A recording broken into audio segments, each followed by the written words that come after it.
Hi hello welcome to our channel. నేను మీ శ్రీ.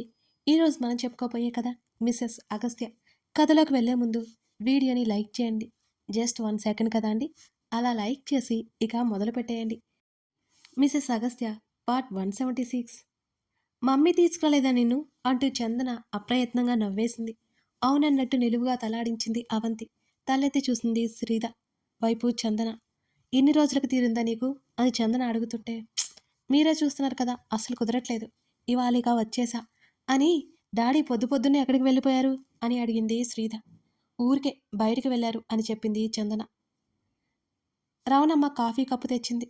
అవంతికి పాలు తీసుకురాగానే అవంతి వద్దన్నట్టు ముఖం అదోలా పెట్టి చందన మీద నుంచి దూకి రావణమ్మ వెనకాల వెళ్ళిపోయింది. ఏమైంది అలా ఉన్నారు? కాఫీ సిప్ చేస్తూ అడిగింది శ్రీధ. నాకేమైంది? చందన చిరునవ్వుతో నవ్వు ముఖంతో చెప్పింది. ఇదిగోండి, మీరు చెప్పకపోయినా సీనియర్ని నేను. మా డాడీ గురించి అడగగానే మీ ముఖం మాడిపోవడం, ఏడ్చినట్టు ఉండడం, ఇవన్నీ నాకు అర్థమవుతూనే ఉన్నాయి. ఈ విషయంలో మాత్రం నేనే సీనియర్. డాడీతో ఏమైనా గొడవైందా? శ్రీధ అడుగుతుంటే ఆమె నిజంగానే కొంచెం ఆశ్చర్యంగా చూసింది చందన. ఈ అమ్మాయి ఇంత బాగా ఎలా అర్థం చేసుకోగలుగుతుంది ఎదుటివారిని? ఎప్పుడూ చందన మదిలో మెదిలే ప్రశ్నే అది. చిన్న గొడవ. శ్రీధ చందన దాచుకోలేక చెప్పేసింది. డాడీ ఏమైనా అన్నారా అని అడిగింది. లేదు, ఇది మీ పర్సనల్, బట్ మీరు బాధపడుతుంటే దానికి కారణం డాడీ అవడం నాకు ఇష్టం లేదు. ఆయన చాలా మంచివారు. ఏదైనా తప్పుగా బిహేవ్ చేస్తే శ్రీధ మాట్లాడుతుంటేనే, లేదు లేదు శ్రీధ, ఆయనది ఏం తప్పు లేదు, ఏదో చిన్న ఇష్యూ. అప్పుడప్పుడు నాకే తెలియకుండా చైల్డిష్గా బిహేవ్ చేస్తాను. ఇవాళ అదే జరిగింది అన్నది నెమ్మదిగా చూపు తిప్పుకుంటూ చందన. శ్రీధ నవ్వింది. అంటే మీకు ఇవన్నీ కొత్త కదా, మెల్లిగా అలవాటవుతాయిలే. డాడీ రాగానే ఓ హగ్గిచ్చి కిస్ కొట్టండి అంటూ కన్ను కొట్టేసింది శ్రీధ. చందనకి ఏం మాట్లాడాలో కాసేపు అర్థం కాలేదు. శ్రీధ అల్లరికి చూడలేకపోయింది అసలు శ్రీధ వైపు. చందన ముఖంలో కనపడుతున్న ఆ సిగ్గు శ్రీధ కనిపెట్టేసింది. ఇప్పుడు హెల్త్ ఎలా ఉంది మీకు అని అడిగింది శ్రీధ. అంతా బాగానే ఉంది. ఆయన వింటేనా అది ఇది అంటూ ఇక మొదలైంది అన్నది చందన కాస్త చిరుకోపంగా. మీకు తెలియదు కానీ ఆయనకే తెలియకుండా మీరు ఆయన లైఫ్లో హాఫ్ అయిపోయారు. చాలా ఇష్టం మీరంటే ఆయనకి. శ్రీధ చెప్తుంటే చందన అలాగే చూస్తుంది. ఇప్పటి వరకు ఆ విషయం ఆమెకు కూడా తెలియదుగా మరి. ఆయన మరో పెళ్లి చేసుకోవడానికి మా మమ్మీని మర్చిపోలేక ఒక కారణమైతే, నా భవిష్యత్తు మరో కారణం. నా కారణంగా ఆయన ఎన్నో సంతోషాలు కోల్పోయి ఉంటారు. నాకు కాస్త అన్నీ తెలుస్తున్నప్పటికీ ఆయన్ని పెళ్లి చేసుకోమని బ్రతిమాల్లా చేసుకోలేదు. నా పెళ్ళప్పుడు అడిగాను, కాదన్నారు. ఆ తర్వాత అగస్త్య మూలంగా మరలా నా కోసం పెళ్లి చేసుకున్నారు. నేను అనుకున్నది ఒక్కటే, మా డాడీకి భారీగా వచ్చే ఆవిడ ఎలా ఉన్నా సరే, నన్ను పట్టించుకున్నా పట్టించుకోకపోయినా, నాతో మాట్లాడినా లేకపోయినా ఆయన్ని చాలా బాగా చూసుకుంటే చాలు, ఇదే కోరుకున్నాను. ఇక నుంచి ఆయన జీవితం సంతోషంగా ఉండాలని, ఆయనకి ఒక తోడు ఉండాలని చాలా చాలా కోరుకున్నాను. చివరికి మీ రూపంలో నా కోరిక నెరవేరింది. మీరు ఆయనకి భార్యనే కాదు, నాకు అమ్మగా కూడా ఉన్నారు. చందన చేతిని తన చేతుల్లోకి తీసుకుంది శ్రీధ ఆ మాట చెప్తూనే. శ్రీధ అంతగా ఎమోషనల్ అవడం ఈ మధ్య ఎప్పుడూ చూడలేదు చందన. అలాగే చూస్తోంది శ్రీధ వైపు. శ్రీధ, ఇప్పుడు ఏమైందని, ఎందుకు ఇదంతా మాట్లాడుతున్నావు అని చందన అడుగుతుంటే, మీకు తెలియదు, నా కూతురు మామ అని మిమ్మల్ని కలవరిస్తుంటే నేను చాలా ఆశ్చర్యపోతుంటాను. ఇంట్లో కూడా మీ గురించి ఎన్ని చెప్తుందో తెలుసా?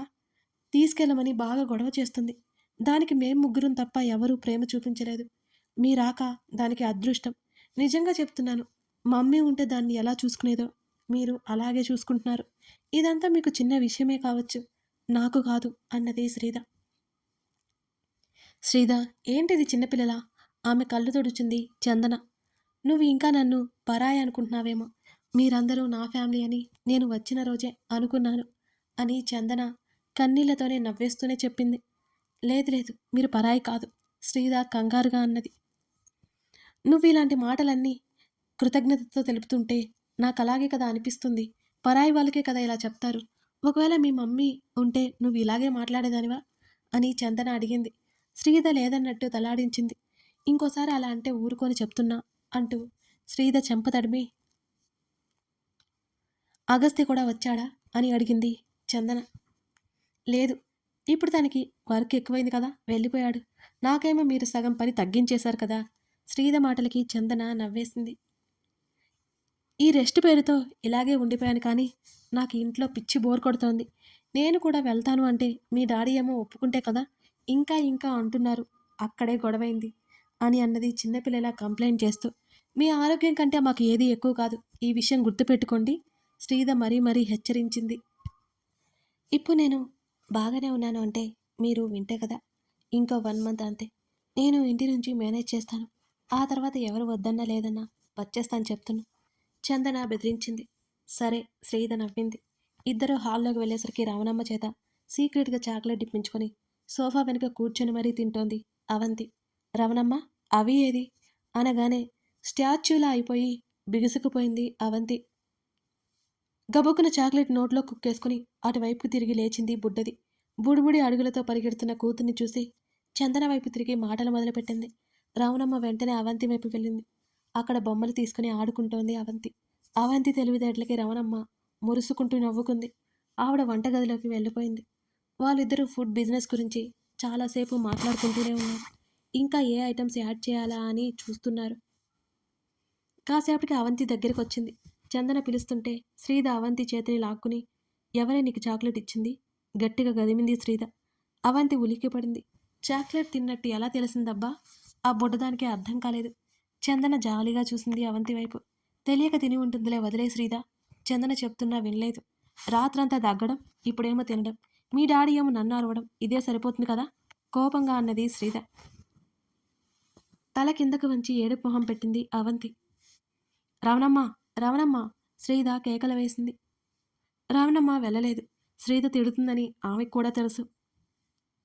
వదిలే శ్రీధ, ఏడుస్తోంది కదా. చందన మాటలకు ఏడవలని తాటి వచ్చి ఏడుపు రాగం అందుకుంది శ్రీధ. అవంతి, దీని సంగతి మీకు తెలియదు ఇంకా. శ్రీధ తిడుతుంటే చందన అవంతిని దగ్గరికి తీసుకుంది. ఇక చందన సపోర్ట్ చేయడం ఆలస్యం. ఇంకా గట్టిగా ఏడవడం మొదలుపెట్టింది అవంతి. ఏడిస్తే తన్ని వదిలేస్తారని తెలుసుగా. అయినా చాక్లెట్ ఎక్కడ తినింది నీకెలా తెలుసు అని చందన అడుగుతుంటే, ఇదిగో దాని మూతికి దాని చేతులకి కనిపిస్తూనే ఉందిగా. కోపంగా చూసింది శ్రీధ. వాళ్ళ మాటల్లో వాళ్ళుండగానే ఆనంద్ వచ్చాడు. మనవరాలి ఏడుపు విని కంగారుగా దగ్గరికొచ్చాడు. చందన మెడ కరుచుకుని వెనక వైపు చూస్తోంది అవంతి. అవి, మనం లోపలికి వెళ్ళి ఆడుకుందాం పదా. చందన అవంతిని ఎత్తుకుని ఆనంద్ వైపు ఒకసారి చూసి అక్కడి నుంచి వెళ్ళిపోయింది. ఏమైంది బేబీ? తండ్రి మాటలకి విషయం చెప్పగా ఆనంద్ గట్టిగా నవ్వాడు. ఎందుకు నవ్వుతున్నారు మీరు? మీ వల్లే ఇది ఇలా తయారైపోయింది తెలుసా? కాస్తైనా భయం లేదు. మీ దగ్గర యాక్టింగ్ చేస్తుంటే పాపం మీ ఆవిడ నిజమే అనుకుని తీసుకెళ్ళిపోయింది అన్నది శ్రీధ. నువ్వేమైనా తక్కువ అని ఆనంద్ అన్నాడు. ఆ మాట అంటుండగా రమణమ్మ కూడా అక్కడికి వచ్చింది. అట్టడగండి సారు, చిన్నప్పుడు శ్రీధమ్మ ఇంతే. చిన్న తల్లికి అమ్మ బుద్ధులే వచ్చాయి అంటూ గాలి తీసింది రమణమ్మ. చాల్లే, ముందు నిన్ననాలి, దానికి ఎందుకు ఇచ్చావు? శ్రీధ గయ్యమంది. ఇమ్మంటే ఇచ్చానమ్మా అన్నది రమణమ్మ. వెంటనే అక్కడి నుంచి జారుకుంది. మళ్ళీ శ్రీధ తిట్లకి భరించలేక తండ్రితో మాట్లాడుతూ అక్కడే గడిపేసింది శ్రీధ. వాళ్ళ విషయంలో తను ఇన్వాల్వ్ అవ్వాలని అస్సలు అనుకోలేదు, అవ్వలేదు కూడా. మరునాడు ఉదయం ప్రజెంటేషన్ ఉండటంతో అందరూ రెడీ అయ్యారు. దిగులుగా ఉన్న రచన నీ కదిలించాడు నవీన్. ఏమైంది అలా ఉన్నావు అంటూ అయోమయంగా అడుగుతున్న అతన్ని చూసి ఏం లేదన్నట్టు తలాడించింది రచన. మనిద్దరం వర్క్ ఫినిష్ చేశామంటే ఇక తిరిగే లేదు. నవీన్ చాలా చాలా సంతోషంగా చెబుతున్నాడు ఆ మాట. ఆమె కూడా అక్కడికి వచ్చే వరకు అదే అనుకుంది. మంచి జాబ్, మంచి పొజిషన్, శాలరీ హైక్ ఇవన్నీ అనుకుంది కానీ ఇక్కడ అవమానం ఎదుర్కోవాల్సి వస్తుందని రచన ఎంత మాత్రమూ అనుకోలేదు. ఇద్దరు టిఫిన్ చేసి అరవింద్ కోసం ఎదురు చూస్తున్నారు. ఈ మాలతి మేడం అరవింద్ సార్కి ఎలా నచ్చిందో ఏంటో. ఉట్టి పొగరు. దూరంగా టిఫిన్ చేస్తున్న వాళ్ళిద్దరిని చూస్తూ చెప్పాడు నవీన్. తప్పు నవీన్, మనకి ఫుడ్ పెడుతున్న వాళ్ళ గురించి అలా మాట్లాడకూడదు. ఆమె మందలించింది నవీన్ని. తప్పేంటి తప్పు? ఆమె నిన్ను ఎలా చూస్తుందో తెలుసా? నిజం చెప్పాలంటే ఆవిడ కంటే నువ్వే అందంగా ఉన్నావు. బట్టలను చూసి విలువిచ్చే ఆవిడ. అసలు సార్ పక్కన ఏం బాగాలేదు తెలుసా? ముఖం చిట్లించాడు నవీన్. ఆ సంభాషణ పొడిగించడం ఇష్టం లేదు రచనకి. నవీన్ మాటలకి అంతు ఉండదని ఆమె మౌనంగా కూర్చుంది. అక్కడి నుంచి ఇద్దరు వచ్చేశారు. నేను మీతో రాలేను వారు. నా ఫ్రెండ్స్తో తిరిగి వస్తాను. ఈవినింగ్ మీట్ అవుదాం అరవింద్‌తో పాటు నడిచి వస్తున్న మాలతి మాటలు వాళ్ళిద్దరికీ వినిపించాయి. "వెళ్ళు" అని చెప్పాడు అరవింద్. "సారీ అరు, మీటింగ్స్ అవన్నీ నాకు బోర్" ముఖం అదోలా పెట్టుకొని పొగరుగా చెప్పింది Malathi. "It's okay. I can understand. నువ్వెళ్ళు" అతను చెప్పగానే హత్తుకుని ఎదురుగా ఉన్న వాళ్ళిద్దరి వైపు కళ్ళు చిన్నవి చేసి చూసింది మాలతి. నెక్స్ట్ టైమ్ ఇలాంటి ప్లేసెస్‌కి వచ్చేటప్పుడు ఇలాంటి వాళ్ళని తీసుకురాకు అరు. మినిమమ్ డ్రెస్సింగ్ సెన్స్ కూడా తెలీదు అంటూ రచనని పైనుంచి కింద వరకు చూసింది మాలతి. ఒక్కసారిగా రచన ముఖం మ్లానమైంది. అరవింద్ ఏదో అనబోయాడు. అప్పటికే అక్కడున్న ముగ్గురు షాక్ అయ్యేలా, "చూడండి, ఇంకొక మాట మీ నోటి నుంచి వస్తే ఏం చేస్తానో కూడా నాకే తెలియదు." రచన గొంతు గంభీరంగా వచ్చింది ఆ క్షణం. ఆమె అలా కూడా మాట్లాడగలదా అని నోరు తెరుచుకుని చూశాడు నవీన్. "యూ నన్నే అంత మాట అంటావా? ఆఫ్టర్ ఆల్ ఎంప్లాయివి నువ్వు." కోపంగా ముందుకొచ్చి కొట్టబోతే ఆ చేతిని గట్టిగా పట్టుకుంది రచన. వెంటనే ఆమె చేతిని మెలిపెట్టి పట్టుకోగా మరోసారి మాలతికి నొప్పి పుట్టినా ఆమె బయటపడలేదు. అందరి ముందు పరువు పోతుందని కష్టంగా నొప్పిని భరించి కోపంగా రచన వైపు చూస్తూ చేతిని లాక్కుంది మాలతి. "జీతం ఇచ్చినంత మాత్రాన మీ కింద బానిసను కాదు నేను అని మీరు చేసినట్టుగా ఇంతమందిలో నేను మిమ్మల్ని కొడితే ఎలా ఉంటుందో ఊహించుకోండి" అంటూ విసురుగా ఆమె చేతిని నెట్టేసింది రచన. "అరు!" మాలతి కోపంగా అరిచింది. ఇంత జరుగుతున్నా మెస్మరైజ్ అయిపోతూ రచన వైపు చూస్తున్న అతను మాలతి వైపు తల తిప్పాడు. "అది అన్ని మాటల్లో మాట్లాడుతుంటే సైలెంట్‌గా చూస్తావేంటి నువ్వు?" కోపంగా అన్నది మాలతి. "అది ఏంటది? మేడం, నాకు రచన అనే పేరు పెట్టింది మా అమ్మ. మర్యాద ఇచ్చి పుచ్చుకోండి" అని సీరియస్‌గా చెప్పింది. "సీన్ చేయకు మాలతి." అరవింద్ చిరాగ్గా చూశాడు. ఒక ఎంప్లాయీ ముందు తన్ని తక్కువ చేయడం మాలతి తట్టుకోలేకపోయింది. "What do you mean Aru? Scene చేసింది నేనా?" కోపంగా అన్నది. "యస్, నోటిని అదుపులో పెట్టుకుని మాట్లాడితేనే బావుంటుంది." మాలతి తనకు కాబోయే భార్య అనే ఆ క్షణం మర్చిపోయాడు అరవింద్. అరవింద్ తమని సపోర్ట్ చేస్తూ మాట్లాడడంతో నవీన్ కూడా ఆశ్చర్యపోయాడు. రచన తేరుకుని అరవింద్ వైపు చూసింది. మాలతి కోపంగా కాళ్ళు ఈడ్చుకుంటూ హ్యాండ్ బ్యాగ్ తగిలించుకుని అది విదిలించుకుంటూ చిటపట్లాడుతూనే అక్కడి నుంచి వెళ్ళిపోయింది. "I'm really sorry sir. ఇక నేను అవమానించడానికి అలా మాట్లాడలేదు. నా ఆత్మాభిమానాన్ని నేను చంపుకోలేక మాట్లాడాను. ఇక్కడి నుంచి వెళ్ళిపోయిన వెంటనే జాబ్ రిజైన్ చేస్తాను. ఇప్పుడే ఆ పని చేయగలను కానీ, ఇప్పుడు నా మీద ఒక బాధ్యత ఉంది. మిమ్మల్ని కించపరచాలనే ఉద్దేశ్యం నాకు లేదు. ఒక ఎంప్లాయ్ యజమాని భార్యని అనడం తప్పే కానీ తప్పలేదు." ఆమె చేతులెత్తి దండం పెట్టేసింది అరవింద్‌కి. "Let's go." అరవింద్ ఏం పట్టినట్టు బయటికి నడిచాడు. రచన ఆశ్చర్యంతో నోరు తెచ్చుకొని చూసింది వెళ్తున్న అతన్ని. "రచన, ఎరగదీసావు తెలుసా?" సార్ ఫేస్‌లో ఒక స్మైల్ చూశాను నేను. నవీన్ సంబరంగా చెబుతూ ఆమెతో పాటు నడిచాడు. "నేను చాలా పెద్ద మిస్టేక్ చేశాను కదా! బాస్ వైఫ్‌నే బెదిరించడం కరెక్ట్ కాదు కదా!" అన్నది రచన. "ఏం కాదులే. ఆయనే ఏమనుకోలేదు. ఇక నీకేంటి చెప్పు. అసలు బాస్‌కి ఆవిడ ఇష్టం లేదనుకుంటా" అని పాయింట్ తీశాడు నవీన్. "సార్ విన్నారంటే తంతారు. సైలెంట్‌గా ఉండు" కంగారుగా చెప్పింది రచన. "ఆయన ఎప్పుడో కారు దగ్గరికి వెళ్ళిపోయారు. పద." నవీన్ తొందర చేయడంతో చేతిలో ఉన్న ఫైల్‌ని గట్టిగా పట్టుకొని పరుగులాంటి నడకతో వెళ్ళింది రచన. నవీన్ ముందు డ్రైవర్ పక్కన కూర్చోవడంతో రచన వెనుక ఉన్న అరవింద్ పక్కన కూర్చోక తప్పలేదు. కారు విండోకి ఆనుకుని మరీ దూరంగా కూర్చొని కాస్త బిడియంగాని తలదించుకుంది రచన. అరవింద్‌కి తను మరోసారి క్షమాపణలు చెప్పాలి. డీల్ మాట్లాడడానికి ఒక క్లయింట్ ఆఫీస్‌కి బయలుదేరారు. అరవింద్ మాట్లాడి రచన వైపు చూశాడు. లేచి తను ప్రాజెక్ట్ గురించి అందరికీ ఎక్స్‌ప్లెయిన్ చేసింది. దానికి సంబంధించిన వివరాలు క్లియర్ చేశాడు నవీన్.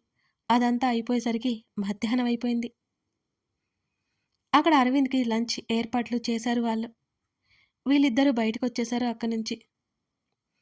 "నవీన్, కొంచెం తినేలా ఉన్న హోటల్ చూడు. ఇక్కడ ఫుడ్ అసలు నా వల్ల కావడం లేదు" అన్నది రచన. "ఇదిగో, ఈ ఆఫీస్‌కి ఆపోజిట్‌లో రెస్టారెంట్ కనిపిస్తోంది చూడు. ఏంటి దాంట్లో తింటావా? ఇక మన ఆస్తులు అమ్మేసుకోవాల్సిందే." రచన అదోలా ముఖం పెట్టుకొని చెప్పింది నవీన్‌కి. సడెన్‌గా వాళ్ళ దగ్గరికి వచ్చిన అరవింద్‌ని చూసి ఇద్దరూ మాటలాపేశారు. ఇద్దరూ అయోమయంగా అరవింద్ వైపు చూశారు. కథ కొనసాగుతోంది. ఇంతకీ అరవింద్ ఎందుకు వచ్చినట్టు? రచన మాటల్ని అరవింద్ ఎలా తీసుకోబోతున్నాడు? నెక్స్ట్ ఏం జరగబోతుంది? తెలుసుకోవాలంటే ఈ ఎపిసోడ్ నెక్స్ట్ ఎపిసోడ్ మీరు ఫాలో అయిపోవాల్సిందే. Thank you for watching this video. మరో ఎపిసోడ్‌తో మనం మళ్ళీ కలుద్దాం.